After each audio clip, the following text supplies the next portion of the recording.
자, 지난밤새 미국 시장에서 있었던 핵심 이슈들 분석해 보겠습니다. 애프터마켓 시간이고요. 오늘도 이분과 함께 하겠습니다. 김태수 미국 세무사 화상 연결돼 있습니다. 안녕하세요. 네, 안녕하세요.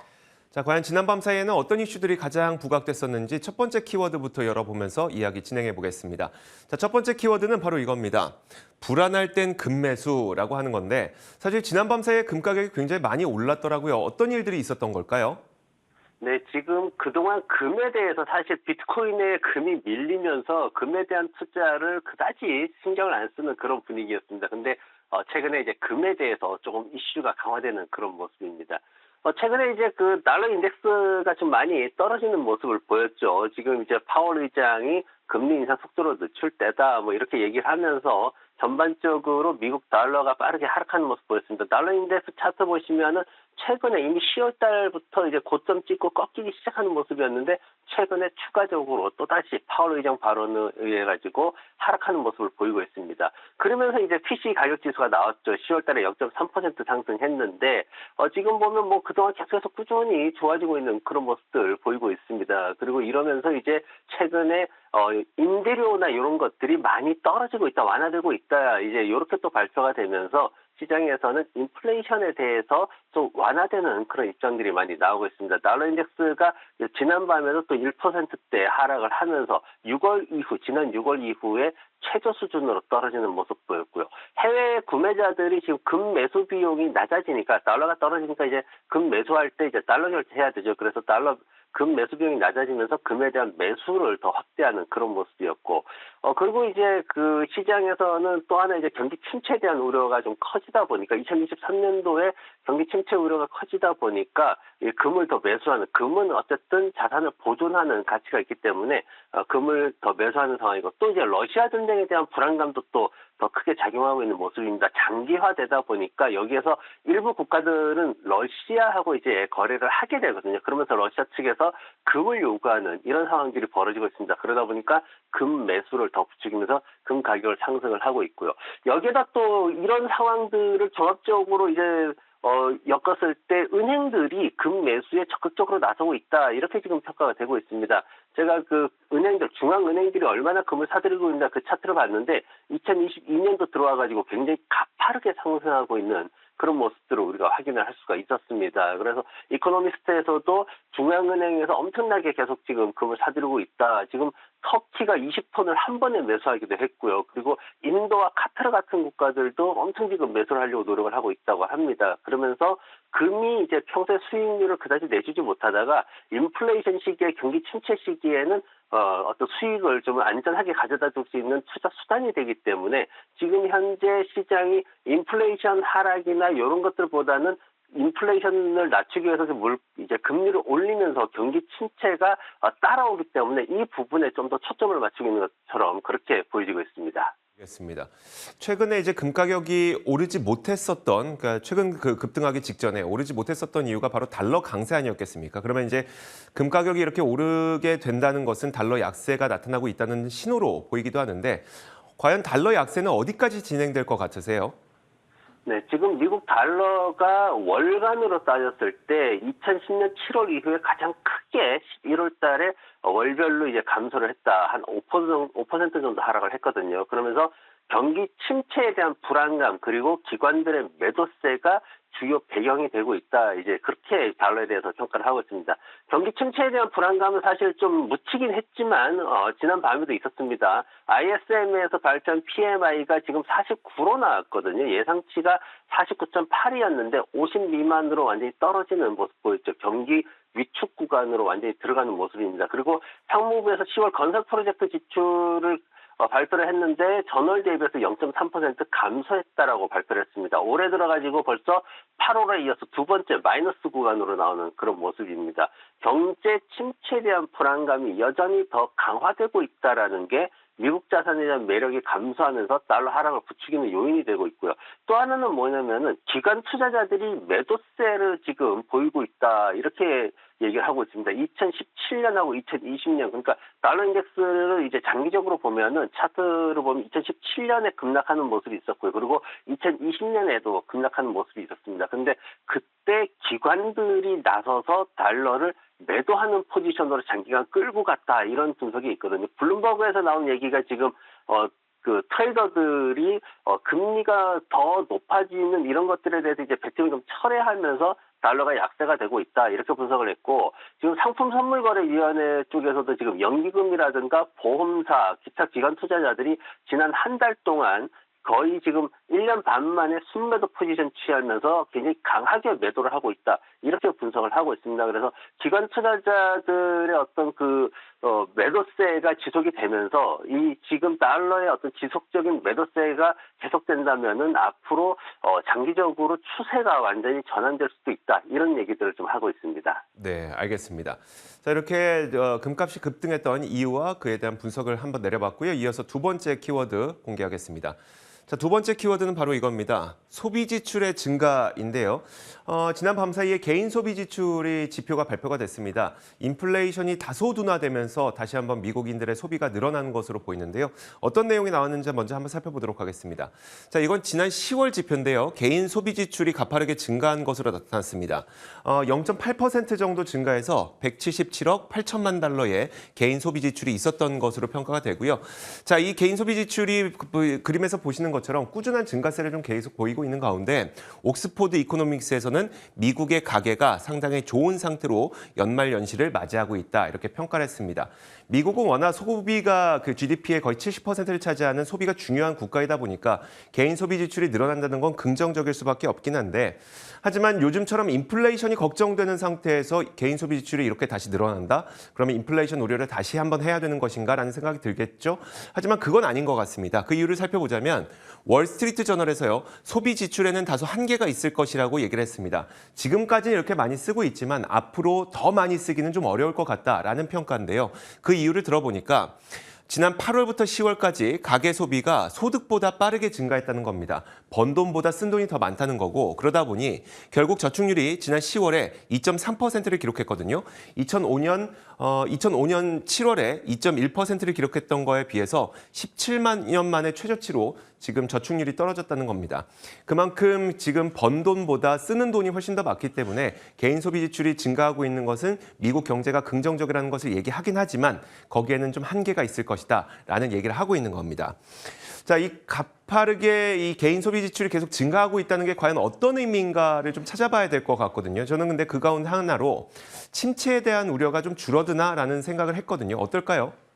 네, 블룸버그에서 그 얘기를 했어요. 블룸버그에서 이제 PC 데이터 나오면서 연준의 금리 인상이 경기 침체를 촉발하지 않고 인플레이션을 진정시키고 있다는 어떤 희망을 제공했다. 이제 지난밤에 대해서 그렇게 간단하게 정리를 했습니다. 근데 우리가 좀 데이터를 볼 때 좀 주의해야 될 게 뭐냐면 이게 이제 10월달 데이터거든요. 후행성에 좀 주의를 해야 되는데 우리가 10월달에 무슨 일이 있었는지를 좀 봐야 됩니다. 10월달에 무슨 일이 있었냐면은 10월 11일 날 아마존이 두 번째 프라임데이를 이틀 동안 했어요. 그러면서 그와 동시에 월마트나 타겟 같은 회사들이 뭘 했냐면은 재고 떨이를 했습니다. 엄청나게 세일을 했죠. 그러면서 소비자들이 소비 시즌을 일찍 시작했다. 이 얘기는 많이 들어보셨을 거예요. 그래서 올해는 소비가 10월 달부터 시작이 됐습니다. 그러면서 이제 소비가 늘어나는 것은 이제 당연하게 나오는 데이터가 되는 거죠. 근데 문제는 뭐냐면은 여기에서 그러면 경기 침체라든가 기업들의 주가라든가 이런 것들을 얘기를 할 때 과연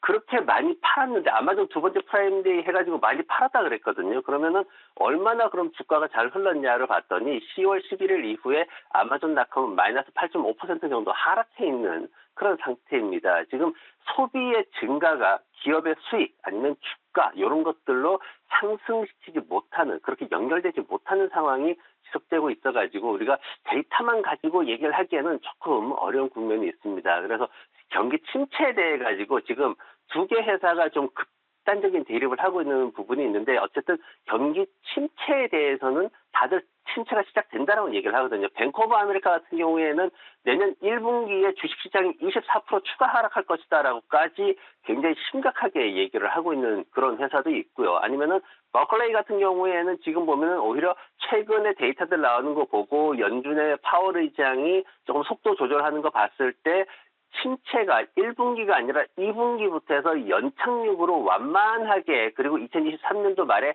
끝날 것이다. 이렇게 굉장히 온건하게 또 분석하는 부분도 있습니다. 하지만 두 회사 모두 어쨌든 침체는 들어간다라고 분석을 하고 있는 상황인데 현재 숫자만 놓고 본다면은 사실 GDP 성장률이 3분기에 2.9%로 더 좋게 나왔거든요. 그래서 GDP 성장률 가지고 어쨌든 침체라는 용어를 미국에서 본격적으로 쓰게 되는데 그것만 봐서는 아직은 침체는 아니다라고 그렇게 정의를 하고 있습니다. 하지만 인플레이션 수퇴하는 게 굉장히 느리죠. 그러면서 경제에 대해서 그런 것들이 더 고착화되면서 문제를 일으킬 수가 있는데 가장 큰 질문은 그거죠. 연준이 경기 침체를 피할 수 있느냐.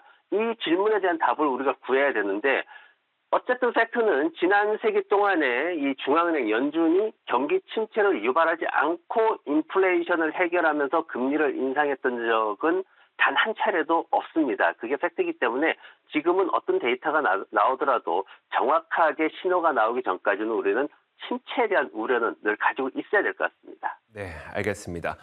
자, 이렇게 두 번째 키워드까지 봤으니까요. 세 번째 키워드도 열어보겠습니다. 세 번째 거는 많은 분들이 또 관심을 가질 만한 내용인데요.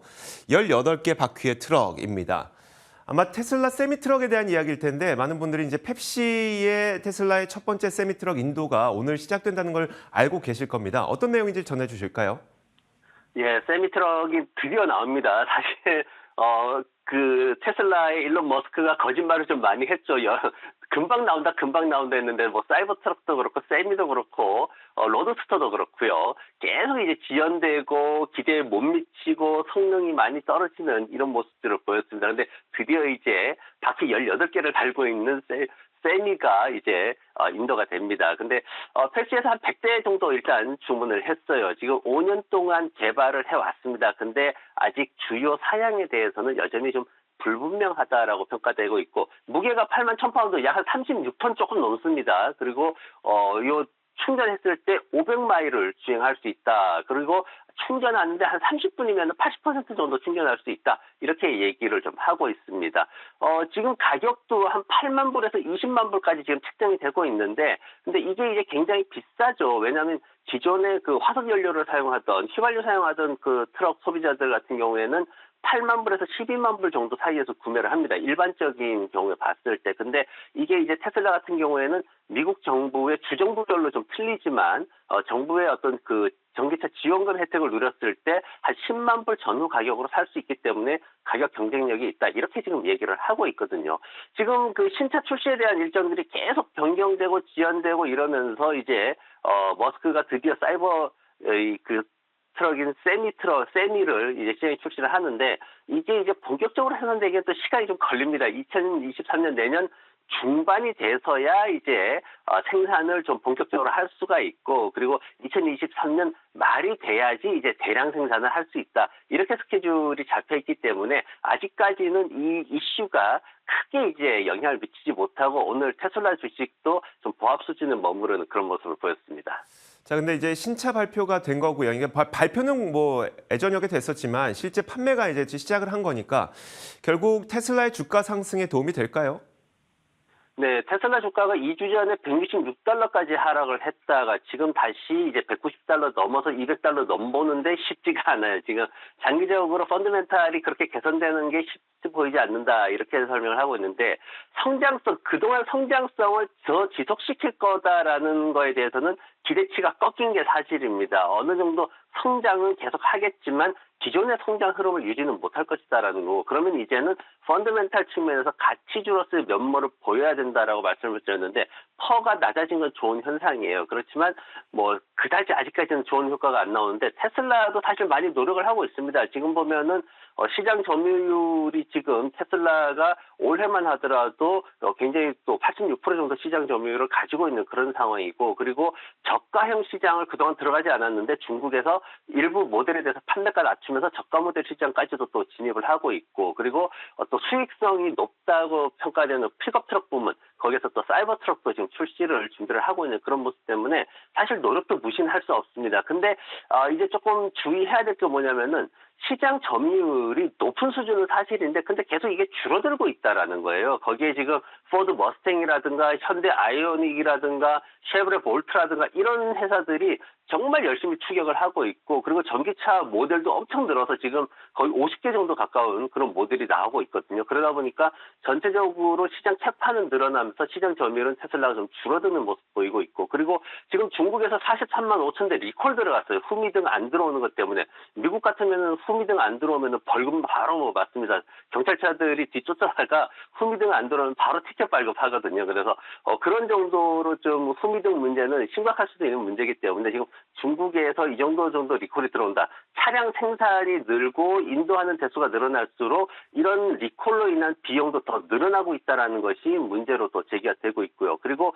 보조금이 자꾸 폐지되고 있어요. 미국에서는 해외 생산 전기차 보조금 폐지한다 그랬죠. 그래서 지금 아이오닉이 직격탄을 맞은 거고요. 그러면서 영국에서도 또 폐지를 했고, 유럽에서도 줄이는 모습이고, 중국도 내년부터 폐지하겠다 이런 설이 나오고 있습니다. 그래서 이런 부분들에 대해서 아직까지 기관들이 이 전기차의 어떤 수익성이나 이런 데 영향을 미치는 것을 정확하게 분석해내지를 못하고 있어요. 그래서 그런 것들이 좀 명확해져야 되는 그런 상황이고, 전기차 시장이 성장은 계속되고 있습니다만 여전히 수익성이나 이런 것들에 대해서 어려운 문제들이 많이 남아있기 때문에 조금 더 이런 모습들을 지켜보는 것이 더 좋을 것 같은 생각입니다.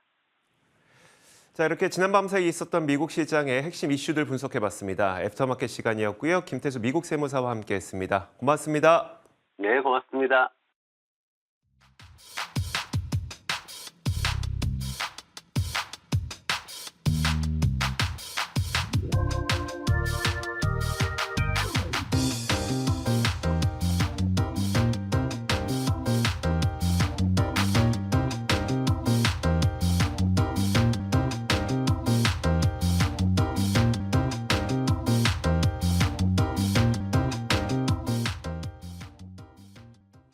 현지 시간 12월 1일 목요일장 마감 상황 전해드리겠습니다. 전날 너무 많이 올랐던 탓일까요? 간밤 뉴욕 증시는 물가 상승세의 둔화에도 불구하고 지지부진한 흐름을 보였습니다. 현지 시간으로 금요일 발표될 고용보고서 발표를 앞두고 방향성을 잘 잡지 못하는 모습이었는데요. 다우지수가 0.56% 하락했고 S&P 500이 0.09% 하락 마감했습니다. 그리고 나스닥은 0.13% 상승 마감했습니다. 시장 움직였던 주요 이슈들 자세하게 짚어보겠습니다. 물가 상승세가 둔화하고 있다는 통계가 발표됐습니다. 미국의 10월 PCE 가격 지수가 발표됐는데요. 전년 대비 6% 오른 것으로 드러났습니다. 근원 지수는 전년 대비 5% 오른 것으로 나타났는데요. 이는 9월보다 소폭 내려간 수치로 물가 상승 추이가 둔화됐다는 신호로 해석이 되고 있죠. 하지만 여전히 연준의 물가 상승률 목표치인 2%의 3배에 이르는 상승률을 기록을 하고 있어서 앞으로 정상으로 돌아가는 데에는 시간이 걸릴 것으로 분석됩니다. 이번에 섹터 종목별 흐름 확인해 보겠습니다. 전반적으로 각 종목별 장세를 보인 가운데 에너지 섹터 그리고 금융 섹터, 소비 섹터가 하락한 반면 기술 섹터와 커뮤니케이션 섹터, 헬스케어 섹터는 상승했습니다. 종목별 이슈 확인해 보도록 하겠습니다. 세일즈포스 소식부터 보겠습니다. 세일즈포스는 브렛 테일러 공동 최고 경영자가 사임하기로 했다는 소식에 8% 하락했습니다. 이날 3분기 실적도 발표했는데요. 3분기 매출은 시장 예상치를 웃돌았지만 4분기 매출 가이던스가 전망치를 하회했습니다. 이는 고객사들의 수요 둔화 우려가 반영된 것으로 풀이됩니다. 스노우플레이크는 호실적을 발표했음에도 불구하고 약 7% 상승했습니다. 4분기 실적 전망이 시장 예상치를 하회했기 때문인데요. 스노우플레이크 측은 고객사 상황이 불확실하기 때문에 보수적으로 접근할 필요가 있다고 설명했습니다. 클라우드 소프트웨어 개발 기업인 옥타는 26% 넘게 급등했습니다. 3분기 실적이 시장 예상치를 뛰어넘었기 때문인데요. 향후 실적 전망치를 하향 조정했음에도 불구하고 투자자들은 올해 옥타의 주가 하락이 과도했다면서 가격 매력에 더 크게 반응하는 모습이었습니다. 다음은 코스트코 소식 보겠습니다. 코스트코는 6% 넘게 하락하면서 소매업체들의 하락세를 주도했는데요. 11월 매출 성장률이 둔화가 됐고 특히 전자상거래 매출이 10% 감소한 것으로 드러났기 때문입니다. 달러제너럴은 연간 가이던스를 하향하면서 약 7% 넘게 급락했습니다. 비용 증가를 그 이유로 들었는데요. 3분기 실적의 경우 동일 매장 매출은 컨센서스를 상회했지만 순이익은 저조했던 것으로 발표했습니다. 미국 슈퍼마켓 체인이죠. 크로거도 실적을 발표했습니다. 3분기 순이익이 시장 예상치를 웃돌았고 연간 가이던스 역시 상향했지만 약 1.5% 하락 마감했습니다. 애플 소식도 확인해 보도록 하겠습니다. UBS는 중국에서의 생산 차질을 반영해서 애플의 아이폰 생산량 전망치를 하향 조정했습니다. 정저우 씨가 전면적인 봉쇄령을 해제하면서 아이폰을 생산하는 폭스콘 설비도 곧 정상화될 것으로 기대하고 있는 상황인데요. 하지만 이미 4분기 공급에 큰 충격을 받고 있는 상태라고 언급을 했습니다. 그러면서 아이폰 생산량 전망치를 최초 전망치를 15%나 하회한 7,400만 대로 제시했습니다. 다음은 국제유가 확인해 보겠습니다. 국제유가는 상승했습니다. 중국의 제로 코로나 정책 완화 소식이 들려오고 또 달러화 가치가 하락한 영향을 받았는데요. 약 1% 상승해서 81.3달러 선에서 거래되고 있습니다. 금 선물은 3% 넘게 상승했습니다. 2020년 이후 일간 상승폭으로 최대치인데요. 연준의 금리 인상 속도 조절 기대에 달러화가 약세를 보였기 때문이었습니다. 약 3% 상승해서 1,817달러 선에서 거래되고 있습니다. 지금까지 뉴욕 증시 마감 시황 전해드렸습니다.